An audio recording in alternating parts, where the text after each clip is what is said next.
Ang parati nating sinasabi dyan, sir, is kung kinakailangan, and that will be upon advice of counsel. Pero wala pang schedule kung dadali siya. Wala pa po tayong pinag-uusapan Thank you ngayon. po. Thank you so much po. Salamat. Thank you po. Thank you po. David White, Anderson, Thank you so much po. Paki-off po yung camera. Off. Pwesto na po tayo na maayos. Didiretso po sa BP dito. Defense team, pwesto po na maayos. Defense team po, ano po na upuan, pwesto na maayos. Naka-off po ba camera? Okay, thank you. pero pwede namin i-live yung pagpunta niya. Of course, sir, mga. Handa pupunta na siya dito. Dito. Oo, press, defense. Tabayanan pa rin sa mga oras na ito si Vice President Sara Duterte sa Senado. Nakaantabay ngayon ang lahat sa Senado sa bali-balita ang posibleng pagpunta doon ni Vice President Sara Duterte. Usap-usapan ang kanyang pagdating matapos mamataan ang mga tauhan ng Vice Presidential Security and Protection Group sa Senate premises kanina. Kung sakali nakahanda na raw ang sariling holding area ni VP Sara para sa posibleng pagdalo niya sa ikalawang araw ng kanyang impeachment trial ngayong araw. At nauna na nga pong kinumpirma ng kanyang kampo na dadalo si VP Sara ngayong ikalawang araw ng impeachment trial.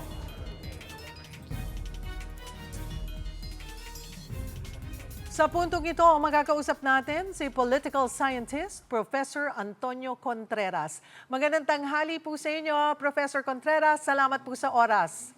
Magandang tanghali din, Cheryl. At ito na nga po, nagsimula na ang impeachment trial. Tinatawag na nga na Senate Flix ulit. Dito tayo nakatutok lahat, Prof. Okay, unahin ko na muna po yung nangyari kahapon. Ano po ang inyong assessment dun sa unang araw ng impeachment trial?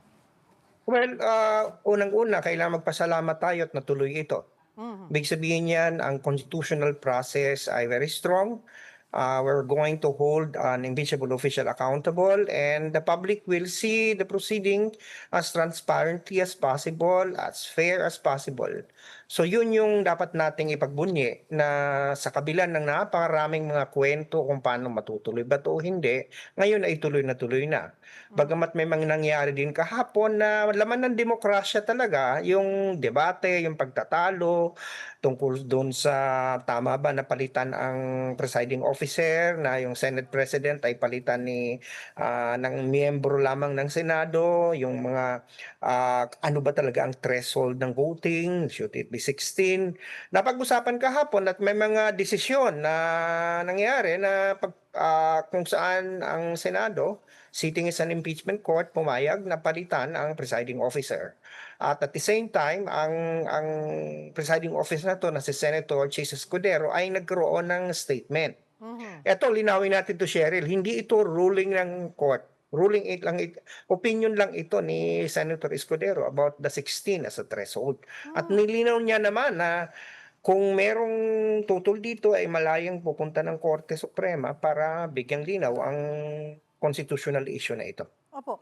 Yun pong, ayan, na-open nyo na po yung two-thirds ng sitting senators. Napansin po kasi namin, hindi na ito kinwestiyon eh. No, walang kumwestiyon dito. Sabi nyo nga ay ito ay hindi sa korte, pero posible kayang, Professor, na dahil wala nang kumwestiyon dito ay napag-usapan ito doon sa caucus. Kasi nagkaroon ng dalawang caucus eh. Maaaring na-plancha na ito kaya hindi na po na-question ng mga iba pang senator judge? Siguro ang hula ko dito, Cheryl, napag-usapan na pwede siya mag-make ng statement, pero hindi yon ang desisyon ng korte. Desisyon niya yun at banggitin niya na malaya ang sino man na tumakbo sa Korte Suprema para questionin ang desisyon niya. Kumbaga, so modus vivendi siya, parang pangpasaklukuyan lang. At the same time, naglalaro sa isip ko, alam naman, minsan mayaman ang imagination natin. Baka ganun din ang ginawa nilang strategy para mawala na ng panahon si Senator Cayetano na magbagay ng mahabang talumpati about the issue. Di ba? Na maiwasan na yung debate na magpapahaba pa sa unang araw ng trial. Kasi kahapon, di ba, medyo naantala ng kaunti dahil ang pinagtalunan mo na kung dapat pang palitan si Senator Win Gatchalian ng pagiging presiding officer. So ma-imagine mo kung pati yung issue ng 16 ay pag-uusapan. So play safe yun. Nagkaroon muna ng statement na para sa Pangulo ng presiding officer, it's 16. But still, it is without prejudice. Ang ibig sabihin without prejudice, kung hindi kayo sumasang-ayon sa kanya, pwede kayo tumakbo sa Korte Suprema. So I think it is not an open a closed case. It may be resurrected. Any one of the parties can go to the court and question the 16th threshold. Yun pong pagiging presiding officer, pagpili nila kay Senator Cheese Escudero, ano pong take nyo on that? Tapos, naging po natuloy ko, Professor Contreras, na nakaupo side by side, di ba? Si SP Win, na parang, paano ba? Nawalan siya ng saysay, parang kasi it was more of talagang yung presiding officer talaga naman ang magro-rule doon at magsasalita eh. So, nandun lang sa tabi si SP Win. Well, alam nyo kasi, ang nakalagay lang sa saligang batas sa klaro ay kapag ang presidente ang ini-impeach, ang Chief Justice, ang presiding officer. Tahimik siya pagdating sa kung iba pang i-impeach. So therefore, naging issue kung may karapatan ba ang Senado na magpalit. Ang interpretasyon ng magkapatid na Cayetano, wala. Sapagat kung babalikan daw natin yung transcript, yung intent ng mga framers, ay nagkaroon ng debate doon na nabanggit na malinaw naman, hindi na kailangang banggitin, Senate President yan. However, if you have to read the Constitution and interpret it, you have to interpret it in its entirety. Nalimutan ng magkapatid na Cayetano na mayroong Section 8 doon sa article na yon about accountability at nakalagay doon na ang sole power to try and decide an impeachment case will be the Senate and it has the power to promulgate its own rules. So therefore, kung pagtatagpiin mo itong dalawang ito, ay malinaw na hindi nakalagay doon sa section kung sino magpipreside, ang i-carve out lang doon yung kapag presidente ang i-impeach. Pero binigyan ng laya ng konstitusyon ang Senate to promulgate its rules and therefore decide who can preside. So therefore, hindi pwedeng inigate sa pananaw ko ng isang intent ng isang framer, which is basically David, yung nakalagay at nakasaad na expressly granted by the Constitution as the sole power of the Senate to try and decide and promulgate its own rules on impeachment. Sa mga bago po nagsimula itong impeachment trial, ang sinasabi po ng Senado, maging si SP Win Gatchalian na mismo, ang sinasabi na siya ang magiging presiding officer. Although lumutang na talaga nung mga una pa na si Senator Cheese. Ano po ang basa nyo dito? Na napunta at si Senator Ping Lacson pa ang 'di ba nag-nominate na si Senator Cheese ang maging presiding officer. Well, ang strategy kasi diyan, siguro na ginawa nila, tinone down nila yung issue para hindi mo na magkaroon ng malakas na resistance at debate. Para pagdating dyan, magulat na lang. Para naano nila na blindside nila yung minority, hindi ba? Na biglang sila mismo, si Cheese mismo ang nagsabi na 16. At yun nga, yung Professor Contreras, may I just cut you a bit pero don't hang up. Papakita lamang po natin, nakikita po natin Professor na pumasok na po, dumating na nga sa Senado si Vice President Sara Duterte. At una na po itong kahapon, hindi siya umattend sa first trial. Makita niyo po ay talagang nakatutok ang media. Dumiretso siya doon sa sinasabing holding area ni VP Sara at isinara na lamang yung pinto. So hindi na nagkaroon ng pagkakataon marahil na magbigay siya ng statement o ma-interview ng media. So now, ayan po mga kapatid, doon sa pintong nakikita nyo ngayon, nandyan si VP Sara, dyan sa holding area niya yan. So yan, klaro, napupuntahan ko maya-maya ng kaunti, Professor, na pag-usapan natin yung kanyang pag-attend this time. But yun nga po. Oh, go ahead, Ang Professor. tanong attend ba siya ng session ng Ayun nga trial? lang. Kasi ang nabasa ko naman dito, ang sabi attend lang siya ng meeting with the defense lawyers. So we'll see. Those two things are different. She might be there to just meet her defense lawyers and then she might not appear during the trial. We'll see. So yun yung punto. So balik ako doon sa Ayun na. sinasabi ko yung Pero- Cheryl Opo, tungkol Prof. gusto ko lang mag-comment tungkol doon sa si Sherin Gatchalian. Yes. Parang nandoon siya kasama niya parang sa tabi lang siya ni Senator Chis Cheese. Escudero. I think it's a symbolism na iba yung Senate President sa presiding officer. At saka siguro pag nanonood ka naman mga sini, may mga countries na ang court na nagtatry ay yung sa gitna yan lang yung nagtatanong, merong dalawang judge sa gitna niya. So sa tabi niya. So siguro ganun ang imagery. Kasi hindi tayo sanay na napapanood natin ang oral argument sa Korte Suprema o kaya sa mga Court of Appeals, hindi natin kaya nakikita na marami mga Westminster nang nakaupo at hindi lang isa. Eto, Prof, puntahan ko na nga po itong kay VP Sara, no? Ito po, pinapakita habang tayo nag-uusap, ay this is live, nagkakagulo.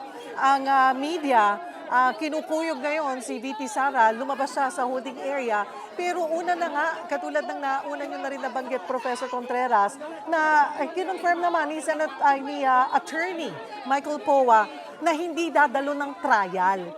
Pero Opo. magmi-meeting with the lawyers. So, ito na nga po yung aasahan nating mangyayari ngayon. But my point, bakit kaya kinailangan dun siya dumiretso para sa meeting? Bakit hindi nag-meeting outside Senate? Ano yung picture na pinapakita nila kung hindi naman pala siya a-attend ng trial? Professor, your take. This is a big theater. Alam mo naman ang politika sa Pilipinas naging parang reality game show na theatrical to add more drama. I think she's saying that she can attend if she wants to. And she cannot attend. She can choose which to attend. I think it's basically a statement. The fact that hindi naman siya naka-t-shirt lang siya ng green, hindi siya naka-formal. At ganun nga, talagang pupunta lang siya sa mga, tama ka, nga ganun din ang tanong ko. Kung ganun, bakit hindi lang siya nagpatawag ng meeting sa ibang lugar? Na imimit lang yan ng defense siya. It's all for show. I think this is a narrative, spinning a narrative, spinning a story so that the news can cover her. Kasi ang news ngayon, ang balita, hindi siya uma-attend. So ngayon, nagpakita siya, pero hindi siya attend sa trial. So at least, laman na siya ng balita. So it's part of news making. It's part of the social media, the mediated news factory. And I don't know, it's part of image building as well.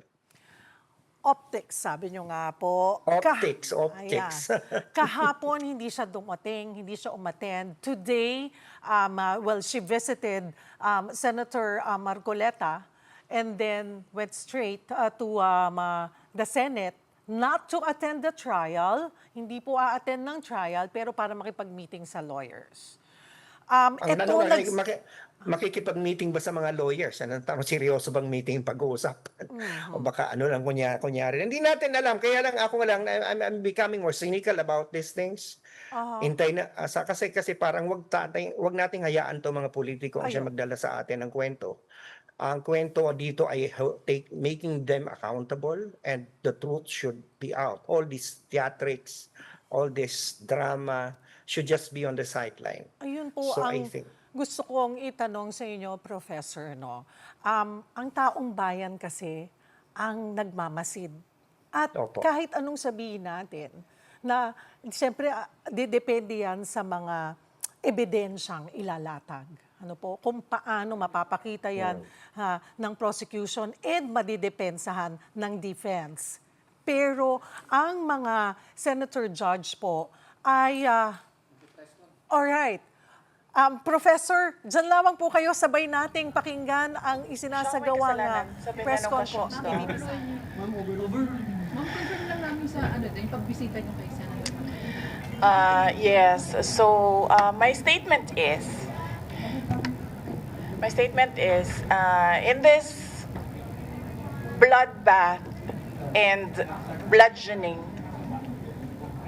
I will be blooded but unbowed. Maraming salamat. Ma'am, kamusta kayo, ma'am? Kamusta kayo, ma'am? Anong comment nyo na optics nyo?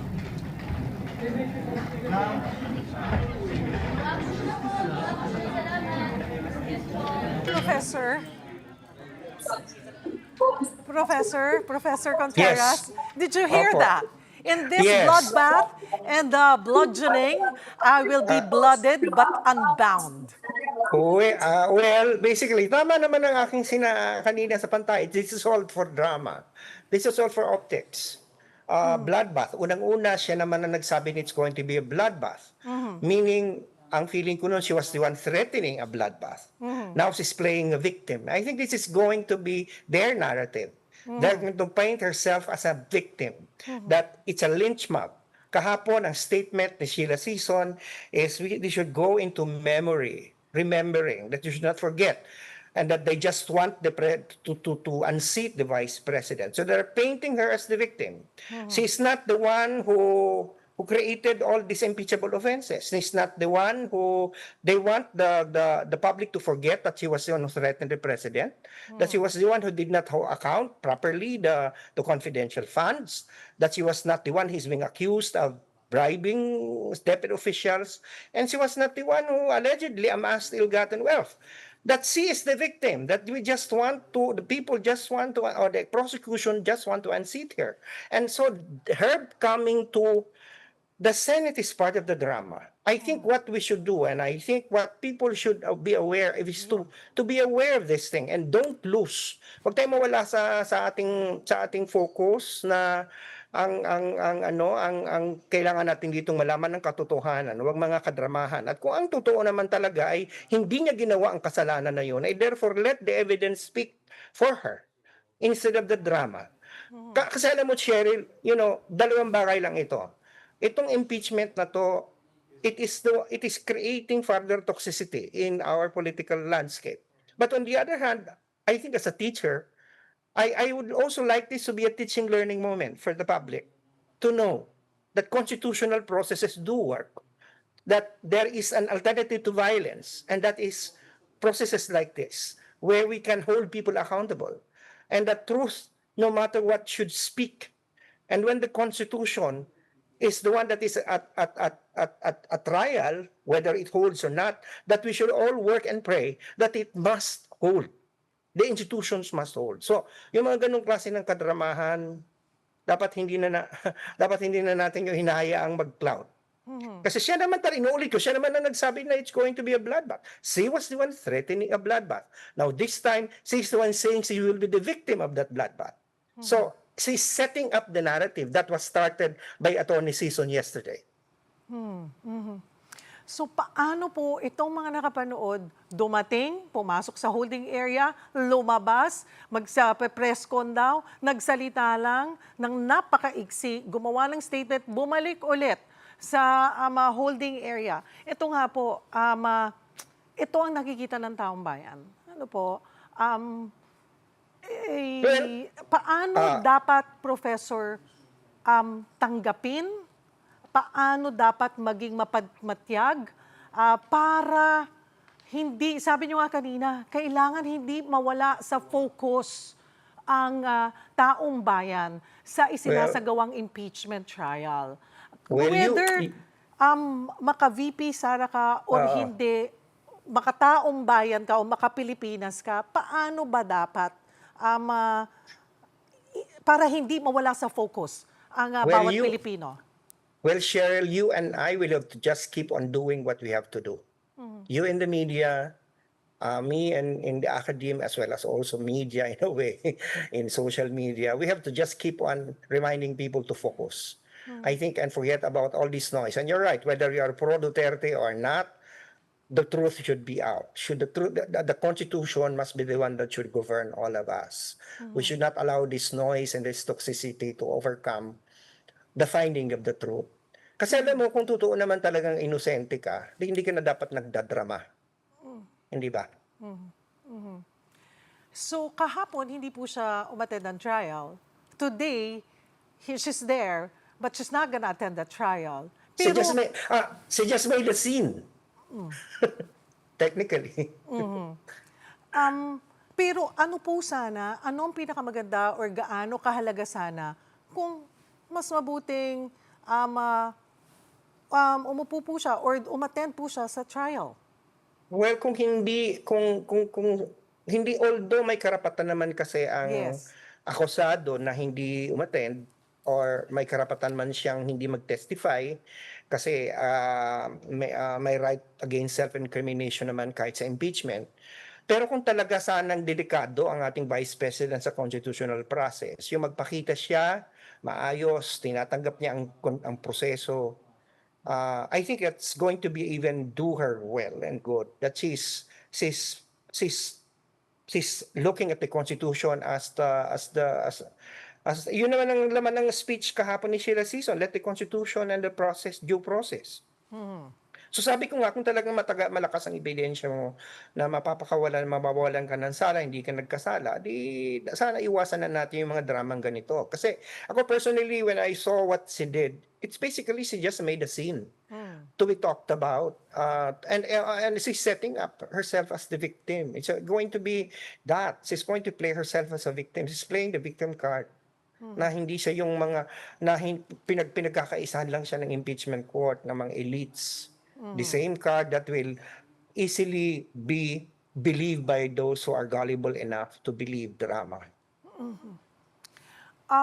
Sa ngayong second day, sa paglatag po noong articles of impeachment, Professor, ay sa prosecution uunahin yung Article 4, yung allegation po ng grave threats, tapos Article 1 and then 3 and 2.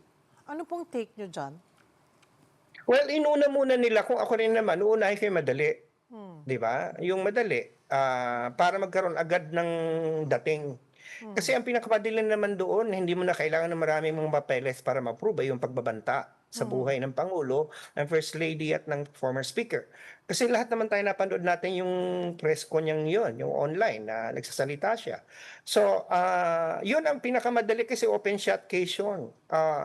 Mahirap lusutan yun, mali. Kahit pa sabihin na she's just exercising her free speech rights, doesn't change the fact that she's still issued a threat.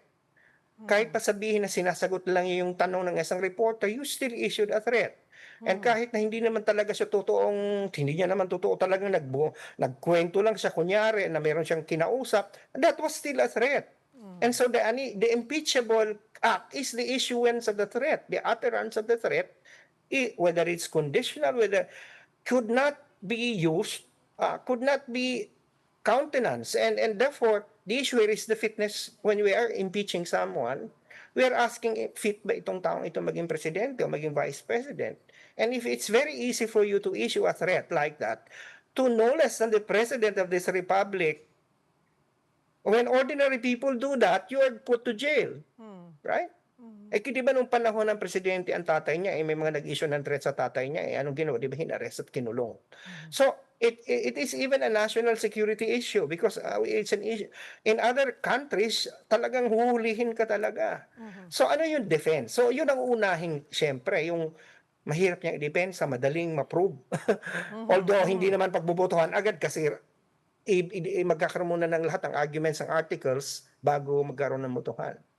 Professor, puntahan naman po natin itong yung sinabi naman pinahayag ni Senator Robin Padilla. Ang gusto niya na mapayagan ng Senator Jinggoy Estrada, Senator Rodante Marcoleta na dumalo sa impeachment trial habang ang ilan sapat na raw na observers lang kahit online. Sa inyo pong tingin, nararapat nga lang ba na isama sila sa ginagawang trial kahit bilang observers lamang?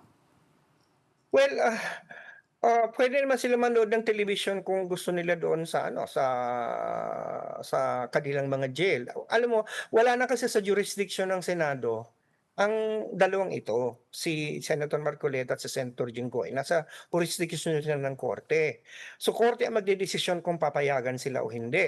And plunder is an unbailable offense. In fact, if you are a public official and you are accused of plunder, you are suspended from functioning your official duties. And part of that official duty is being a senator. So anong justification para sila ipayagan? Si Senator De Lima at si Senator Trillanes noon. Hindi naman sila pinayagan na mag-participate nung sila ay nakakulong. Hindi naman plunder ang kaso yata nila noon, di ba? So it's something that needs to be put in proper perspective. Dapat ipakita natin sa taong bayan na wala tayong wala tayo ditong sinisino, wala tayo ditong pinapaboran. Kung ordinaryong mamamayan yan, hindi nyo yan gagawin. Ito, porket senador, kailangan popuin. Hindi naman, suspended nga si Jinggoy, at malamang masususpended din si Marcoleta. si Marcoleta. Suspended. Ano ba yung sabihin na suspended? You're suspended. Alright, siguro po, panghuli natin, sa naging first day, Prof, sino ba ang nakalamang sa day 1 ng trial? Prosecution or defense, or hindi pa dapat i-count yung first day? Masyado pang maaga. Masyado pa maaga. Wala naman issue dito sinong nanalo. Pero kung in terms of the power of the opening statement, I'd rather have the opening statement of Jinky Luistro. It resonated to the heart. Pag opening statement ko, huwag masyadong legalistic. Naging masyadong legalistic sa Attorney Season. Pag opening statement, dapat nag-a-appeal ka sa masa. So on that count, mas lamang ng kaunti ang prosecution. Nagsisimula pa lamang po itong trial na tinatawag ng trial of the century. Nasa pangalawang araw pa lamang tayo. Marami na tayong nakita pagdating sa narinig mula sa mga senator judge. Ito today, ito siguro yung pinakamalaking balita, yung pagdating sa Senado ni VP Sara, pero hindi magiging bahagi ng trial. Ang taong bayan po ang nakakakita ng lahat at dapat magmatyag. Ano po ang paalala nyo sa taong bayan? Yun na nga po kanina, sana gawin nating opportunity itong alamin ang proseso ng pamamahala. Let us consider this as yung matuto tayo. Huwag nating hayaan na mawala tayo sa focus. Ang kailangan natin ditong alamin ang katotohanan. Kung ano mga drama on all sides, whether prosecution or defense, matuwa tayo, pero huwag tayo mag-focus doon. Ang focus natin, single. What is the truth and how to hold the impeachable official accountable if she is indeed guilty. Marami pong salamat sa inyong oras, Professor Antonio Contreras.